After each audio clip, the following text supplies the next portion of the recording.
कहानी का नाम भगवान शिव और माता पार्वती का एक अनोखा वरदान। बहुत समय पहले की बात है। एक गांव में अर्जुन नाम का एक समझदार और भोला भाला लड़का रहता था। उसकी मां का देहांत बचपन में ही हो गया था। मां के जाने के बाद उसके पिता ने दूसरी शादी कर ली, पर यह नई मां उसके लिए सौतेली से भी कहीं ज्यादा कठोर निकली। वह उसे हर समय ताने देती, काम में जोत देती और हमेशा परेशान करती।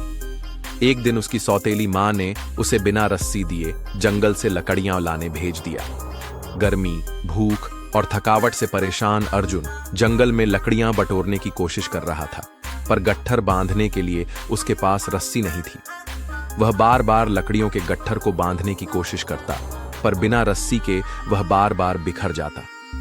कई बार कोशिश करने के बाद भी जब कुछ न हुआ तो हार कर वह रोने लगा। उसी समय वहां से भगवान शिव और माता पार्वती आकाश मार्ग से गुजर रहे थे। उन्होंने उस मासूम लड़के को रोते देखा और उसके मन की पीड़ा को समझा। भगवान शिव बोले, बेटा, तेरा दिल साफ है और दुख बहुत बड़ा है। आज हम तुझे एक वरदान देते हैं। माता पार्वती ने मुस्कुराकर कहा, जब भी तू बोलेगा महादेव पार्वती की चिपम चिपा, जो भी वस्तु तुम चाहोगे वह वहीं चिपक जाएगी और हिल नहीं पाएगी। फिर भगवान शिव बोले, और जब तू बोलेगा महादेव पार्वती की खंडल मंडल, तो वह वस्तु अलग हो जाएगी।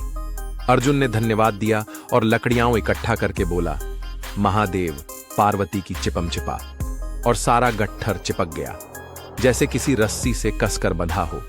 वह खुशी खुशी घर लौट आया। घर पहुंचते ही सौतेली मां ने फिर से डांटना शुरू कर दिया। वह आटा गूंथ रही थी। अर्जुन को गुस्सा आया और उसने कहा, महादेव पार्वती की चिपम चिपा, और सौतेली मां का हाथ आटे में चिपक गया। अब वह न हाथ हटा सकी न डांट पाई। इसी बीच गांव का एक शरारती आदमी जो औरतों को छेड़ता था घर आया और सौतेली मां को छूने की कोशिश करने लगा। अर्जुन ने तुरंत कहा, महादेव पार्वती की चिपम चिपा, और वह आदमी मां के हाथ से चिपक गया। अब तो अर्जुन ने उस वरदान का सही इस्तेमाल शुरू कर दिया। गांव में जो भी किसी को परेशान करता, छेड़खानी करता या झूठ बोलता, अर्जुन उसे चिपका देता। लोग हैरान हो गए कि यह क्या जादू है।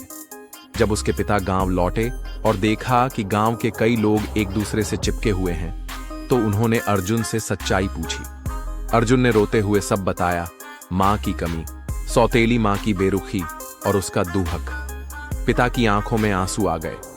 उन्होंने अपनी गलती मानी और कहा, बेटा, तू बहुत बहादुर है, अब तुझे कोई नहीं सताएगा।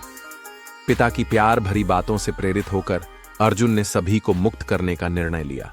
अर्जुन ने कहा, महादेव पार्वती की खंडल मंडल, और सारे लोग आजाद हो गए। इसके बाद अर्जुन को सब प्यार करने लगे।